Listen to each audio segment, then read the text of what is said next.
Israel's turned Gaza into a hellscape.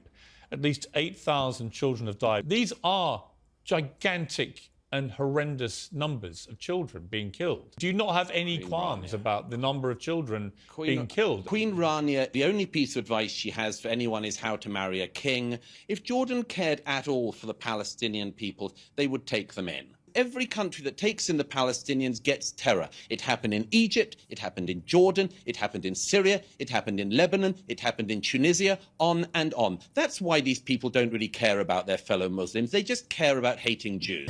Well, one of the greatest speakers of our generation is clearly the great Douglas Murray. Let's listen to Douglas Murray do his magic on the Piers Morgan show against Cenk Uygur. And of course, I'd like to hear what you have to say about this. So don't forget to leave your comments below. And of course, subscribe to this channel. We'll talk to you on the other end of the video. Does anything that's been happening make you think Israel needs to execute this war differently? No, and I think that most of the people who think they know how to execute this war have never executed a war. Indeed, most people who think they know how the IDF should be running this conflict have never been near a conflict. I'm in Israel tonight. I was in Gaza again yesterday. And the examples that you give, by the way, Piers, I don't see why they show any need to prosecute the war itself differently. I mean, just to take one of them, the first example you give, the absolutely tragic, awful shooting of these 3 hostages as they were coming out. But, you know, some of the spin that's been put on that in the world, apart from the glee, of course, that Israel's enemies can't help expressing, some of the spin on that is almost as if it shows the IDF is sort of so brutal that it even kills Hamas hostages who are Israeli. I just think this is another example of the international media and others just having this astounding lack of empathy for the Israeli people. Can you imagine what it was like for those soldiers who were in Gaza, knowing that at any point there were snipers, there are booby traps everywhere, people coming out of tunnels that they've built at British and American taxpayer expenses and attacking them? Can you imagine what it was like for the soldiers who, in that terrible moment, made the life-changing mistake of shooting 3 people who turned out to be Hamas hostages? But why would they? But Douglas, on that, why would they shoot anyone who was shirtless and waving an SOS flag? I mean, why would whoever they were, whether they were Israeli hostages or whether they thought they were Palestinians, why would anyone shoot anyone who comes out like that? That's my point. That'll be a matter for the inquiry into it. But, you know, look, it's hardly as if they'd have wanted to have done that. What this demonstrates is, in this incredibly close conflict, in a heavily built-up area, with people coming out from all sides, firing, shooting, detonating, people make mistakes. Of course they do. That's just a human reality of war, horrible as it is. I don't think it shows in any way that Israel is prosecuting this war wrongly. As for the main issue of the war, is to destroy Hamas. No Israeli of left or right or centre believes anymore after October the 7th that they can live beside Hamas. Hamas has been given the statelet of Gaza. It was given it in 2006, voted in, then killed their fellow Palestinians in a coup, killed Fatah rivals, and they've run the Gaza for almost 18 years now. And they've produced a new generation of people whose main aim in life, it seems, according to their textbooks and their classes, is to regard Jews as enemies who should be killed.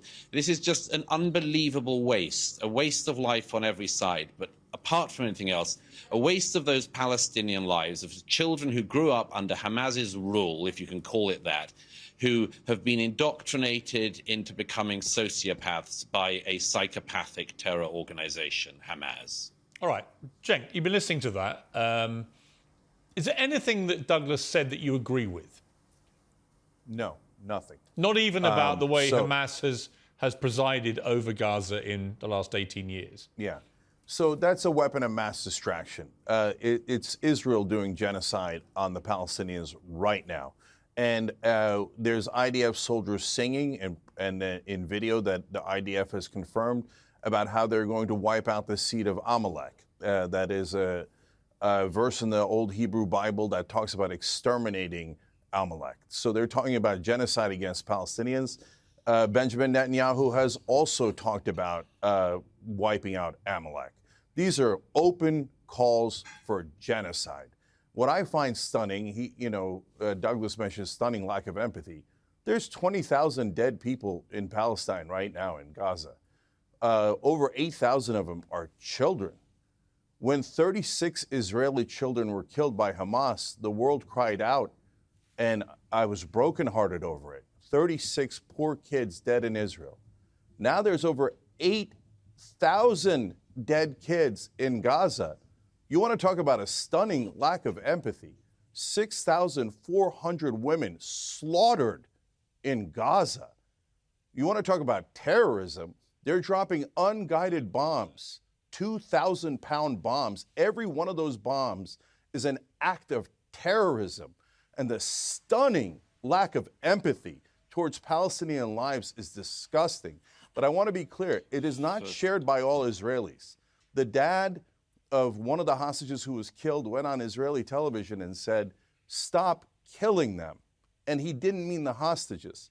He meant the Palestinians. All right, but Cenk, let me just jump in. But before I go back to Douglas for response to this. Let me reply to that, Piers. Yeah, I will let you reply to that. On this issue of genocide, do you accept, though, that Hamas's whole raison d'etre when it comes to Israel is genocide? They want to eradicate Israel and kill as many Jews as they can. I mean, they've made no secret of this. Yeah, so this is really important.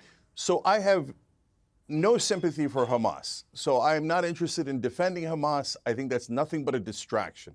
Because right now they're not fighting Hamas. They're just killing Palestinian civilians. Well, they're also killing Hamas terrorists. They are. I mean, they're killing thousands of them. Barely. No, wait a minute. Barely. But let's go to your main point, okay? So the main point is, well, Hamas threatens X, Y, and Z and has killed 1,200 people on October 7th. So that is why we have to all worry about what Hamas might do I don't think it's simple as that. Hold on, let me finish the point. Let me finish the point. At what they might do if they had infinite power, the kind of power that Israel has. Meanwhile, Israel is actually doing the genocide, is actually preventing a Palestinian state and saying you are not allowed to exist, and if you dare try to exist, we'll kill 20,000 of your children and women. All right, Douglas, respond to that. Several things. First of all, anyone who uses the term genocide in this context simply doesn't know what they're talking about or is a malevolent actor. I don't know if Mr. Uyghur's traveled at all in his life, how far he's traveled, how many conflicts he's seen, but I'd have guessed none. And you clearly know nothing about this particular conflict, and you've obviously seen none of it. The genocide that you describe is such a smear and a libel against the Jewish state. If Israel wanted to commit genocide, I'm sure it could, but it doesn't. It doesn't remotely want to. And people like you and other pro-Palestinian propagandists have spent years claiming that Israel is committing genocide in the Gaza. By the way, the weirdest thing about this claim is that the population of the Gaza has grown by 1 million in the last 15 or so years. So if Israel was trying to carry out a genocide, it's either the worst perpetrator of genocide ever or uniquely poor at performing that task. None of the stats support that ridiculous claim. And it's such a weird smear and a libel of Israel. Secondly, of course, you've just rattled off Hamas figures, as everyone of your kind always does. Thirdly, you said that the world cried. You said that the people like you who cover for the Palestinian extremists. Thirdly, you said that the world cried out for the 36 Israeli dead children. No, they didn't. And you know that very well. You know that very well. If you put up a poster to a missing dog in any Western city, that poster stays up. In city after city in America, posters of abducted Jewish children, including a 10-month-old baby, were put up and were ripped down by people who have been indoctrinated into hate of Jews. Nobody would rip down the poster of a missing dog, but from Dublin to Berkeley, they ripped down posters of abducted Jewish children. So no, I don't think there was Douglas, very much care for that around the world. Let me put this to you, Douglas. Let me make two other very quick points. Firstly, you said what Hamas might do, as if it was some kind of hypothetical. Hamas showed what they do, what they want to do. It showed it on October the 7th, and its leadership, as I'm sure you very well know, said that they would like to repeat that again and again until they have got rid of every Jew.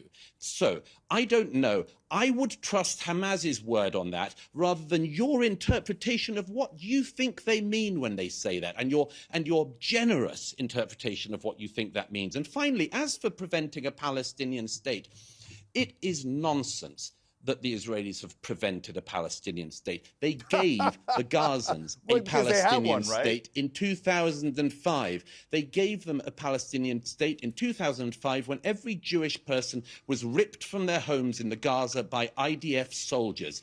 And the Palestinian people were given a state. And what did they do? They voted in Hamas, who then killed their fellow Palestinians, never had another election, and used all the billions of dollars of taxpayer funds from the US, UK, and Europe to build terror tunnels and to enrich themselves so they could live the life of luxury in Qatar. Again and again, the reason there is not a Palestinian state is because the Palestinian leadership doesn't want one. Okay, Douglas, didn't want one in 1947. It preferred war, and it doesn't want one now. Douglas, let me put one point to you raised by Queen Rania of Jordan in a new piece for, I think it was the Washington Post. In just over 2 months, she said Israel's turned Gaza into a hellscape. At least 8,000 children have died, more than the death tolls of Pearl Harbor, September the 11th, and Hurricane Katrina combined. These are gigantic and horrendous numbers of children being killed. Do you not have any qualms about the number of children being killed? I mean, does it not suggest that Israel... I want to hear Queen Rania talking about this as much as I want to hear Queen Camilla or Meghan Markle.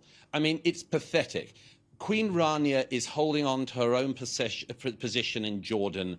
The only piece of advice she has for anyone is how to marry a king. Queen Rania herself is just playing a very nasty political game. If she cared at all, and I would pose this to all the states in the region, if Jordan cared at all for the Palestinian people, they would take them in. They would take them in. They don't want them. If the Egyptians wanted them, they'd take them in, but they don't. Do you know why? Because every country that takes in the Palestinians gets terror. It happened in Egypt, it happened in Jordan, it happened in Syria, it happened in Lebanon, it happened in Tunisia, on and on. That's why these people don't really care about their fellow Muslims. They just care about hating Jews. All right, Cenk, your response. Yeah, so you asked if he cared about 8,000 dead babies, and his answer was no. Queen Rania bothers me, so complete non-answer, because he doesn't care. He doesn't think that Palestinians' lives are worth anything. He just called them all terrorists. Well, it's nice you can put that word and this is what they always do. There you go. So hold on, I let you talk for a long time, so why don't you shut up for a second? So we've got all of these dead babies. We've got all of these dead babies that this monster doesn't care about. He says keep bombing them. A former intelligence officer said in the Israeli press they're using AI in a program called The Gospel, where he said it's basically a mass assassination factory. And we could all see it with our own eyes. And you can do all the propaganda you want. No one believes your nonsense. We see all the dead women. We see all the dead children. Now Israel has killed 20 times the number of civilians that Hamas killed. So would I want Hamas in charge of Israel? Never, never. I don't trust them, and I don't believe that they would be benign. So all of this propaganda about, people don't mind Hamas. No, we mind Hamas. We terribly what happened on October 7th. And I've now shown you different Israelis that have said that it's a problem. And I want peace and security for both Israel and Palestine. And this does not get Israel any peace or security. But when you ask the other side, do you mind tens of thousands of civilians that have been murdered, incinerated alive, body parts picked out of rubble, little babies killed over and over again in what is even the Israeli prime minister is referring to as Amalek, meaning an extermination of the Palestinian people. And I must clarify the difference between a genocide and a Holocaust. A genocide is when you target a specific people and kill a lot of civilians. Srebrenica, where 6,000 people were killed, was considered a genocide. So it doesn't mean you try to murder every single person in that Cenk, let me ask race. You. That is a Holocaust. Okay, let me reply. Wait, one second. Before I go to Douglas, Cenk, one question. You want to get rid of Hamas too, as does Douglas, as do I.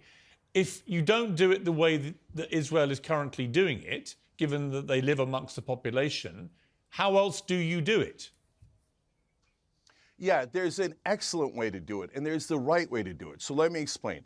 So war, this guy talks about, oh, I love war. I go to all the conflict zones. So by watching it and rooting on for more death, I know something about conflict. You know nothing. So here's what reality is. War gets you more war, but peace actually works. So when Israel did a peace deal with Egypt, not only were the Egyptians safe, but the Israelis became safer. That peace deal has held for decade after decade. So how do you do a peace deal in this case?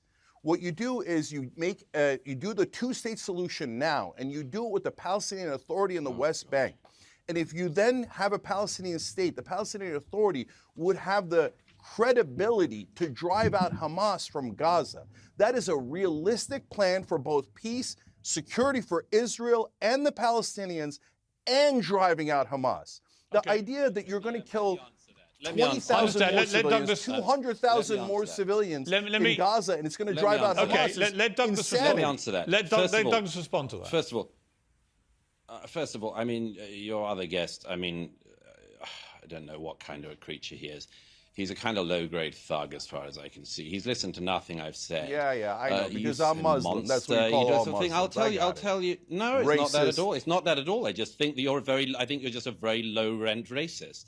But anyway, let me just get on to it. You say, first of all, I don't care about the death of Palestinian children. Yes, I do care. I care very deeply about it. But I also know that the responsibility for their deaths lies on Hamas, which has misgoverned their society for the last 16 years and now has been leading the country into being in a war with Israel. So yes, it's on Hamas, this. As for seeing wars, by the way, I just mentioned about seeing wars because as far as I can see, you're very ill-traveled as well as rather ill-lettered and ill-spoken. And I mention that I cover wars and go to wars because I happen to think myself that it's worth seeing things with your own eyes, including things that you don't particularly like, but you report the truth. I don't know if you ever even leave your own bedroom. And I can tell already that you don't because you've already said something that demonstrates you know nothing about this conflict. You have just demonstrated it in the following terms. You said that this is why we need to push for a two-state solution and give legitimacy to the Palestinian Authority. I'll tell you something you don't know because I guess you spent no time in the West Bank, have you? I'll tell you something you probably don't know.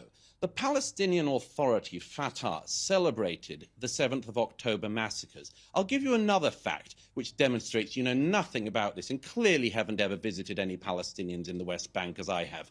If there was an election tomorrow in the West Bank, the reason why there isn't one is because if there was an election tomorrow in the West Bank, Hamas would win. So your idea of a two-state solution, I'm afraid you are so out of date and you really should leave your bedroom because in this region, nobody thinks that there is a two-state solution on the table because there is not a viable negotiating partner. But I just want to make one other main point. You have gone on and on tonight throwing accusations out against the Jewish state, against me. It's the sort of thing you do. I know you're a sort of online pugilist and think you can run for office, and good luck with that. But I'd just like to point out that you only really get animated if the Jews are involved. And I can tell that for the following reason. I mean, your surname's Uyghur, isn't it? 1 million Uyghur Muslims in China have been put in concentration camps in the last decade. And people of your ilk never really care about that, do you? Because it's not the Jews doing it, it's the Chinese Communist Party. At the moment, 1 million people who are in Pakistan at the moment, who are your fellow Muslims and who happen to be Afghan, and I don't think you care about them, do you? 1 million Afghans are currently being forcibly deported from Pakistan to Afghanistan. You don't care about that. You're not riled up about that. You're not riled up about what the Janjaweed are currently doing in Sudan, where thousands and thousands of people are being attacked by the Islamist militia there. You don't care about any of that. You get exercised and you rile up what little base you have of malcontents because you're riled up when the Jews do anything. All right, it's Cenk. perfectly obvious. Okay. Well, ladies and gentlemen, once again, Douglas Murray shows us how it's done when dealing with a pathological liar and pro-genocide spokesman like Cenk Uygur. I mean, he did not win this debate by yelling louder. He won by refusing to surrender moral truth to emotional manipulation. And that's exactly what his critics can't answer. They can only shout past him. And I just noticed the difference between moral clarity and what I call moral confusion. I mean, Cenk Uygur he doesn't like something, just starts screaming about children, when the people he's supporting, which is Hamas, are the people that are responsible for the nightmare. On October 7th, let's remember, they went out to commit a genocide against the Jewish people. They killed 1,200 people, wounded over 7,000, kidnapped 250 innocent individuals. These are people that actually supported peace with the Palestinians, dragged them into torture tunnels for up to 2 years, some of them, murdered many of them, used their bodies to win favors with the West, all along while their people were starving to death, caused by Hamas, and destroying their homes as well. So this is all nonsense. Cenk Uygur has no side of morality at all whatsoever. It's clearly that Douglas Murray's pointing out exactly as he sees it. Number two, this weaponization of people like Cenk Uygur, they use the word genocide. They've weaponized it over and over again, screaming genocide, genocide. What I seem to have learned over history right now, whenever they start using these false epithets, it's they who are committing it. Who's committing the real genocide? The people that are putting their weapons and their tunnels underneath hospitals, schools, next to civilian centers, shooting missiles at innocent Israelis sitting there as farmers on the land, killing them. Israel strikes back, hitting innocent Palestinians because Hamas has put them there. So the real genocide is all about what they intended to do. In fact, Israel has offered Palestinian statehood over 8 times since 1948. They've rejected it every single time. What country, if they want a genocide, would offer the other country statehood? Well, they have done it 8 times. And the Palestinians have refused. So it's all kind of a lot of nonsense. And of course, empathy is being selectively applied. I mean, they were the ones who abducted Jewish children and babies, tortured and murdered them on purpose inside the Gaza tunnels. These are the people that ripped down posters of hostages in places like London, Paris, Toronto, New York City. So it's not really about human rights. It is about who the world is willing to feel badly for.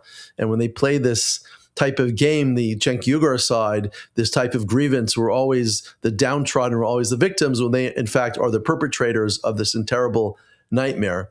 And it's important to note that he points out that Hamas is not a hypothetical threat. I mean, October 7th was the exact proof of that. It showed the world what they really want to do. And in fact, their charter, the Hamas charter from 1988, which they've never nullified, states clearly in Article 7, their goal is to murder every single Jew in the world. So, of course, Douglas Murray's on the side of good and Cenk Uygur's on the side of evil. This whole idea of this 2-state solution myth that Cenk Uygur keeps on saying over and over again. Israel pulled out of Gaza in 2005. In 2006, Hamas took over, then murdered any opposition. There has not been elections since 2006 in Gaza. Instead, they took all that money. They took all that wealth that was given to them by taxpayers like you in the United States and around the world, given to UNRWA, distributed supposedly for food and education and housing. It was used to build 300 miles of terror tunnels, used to build missiles, to shoot missiles against Israel, to murder innocent civilians. So it's very clear where this debate is going. We know it's about genocide against the Jews. Well, they cry genocide against their side. It's really not true. We know that to be a fact. If Israel wanted to commit genocide, they would have done that a long time ago. In fact, the opposite is true. They've offered them statehood 8 times. So, but listen, it was great to hear Douglas Murray fighting for us once again. And of course, I want to hear what you have to say about this. So don't forget to leave your comments below. And of course, subscribe to this channel, and we'll see you at the next video.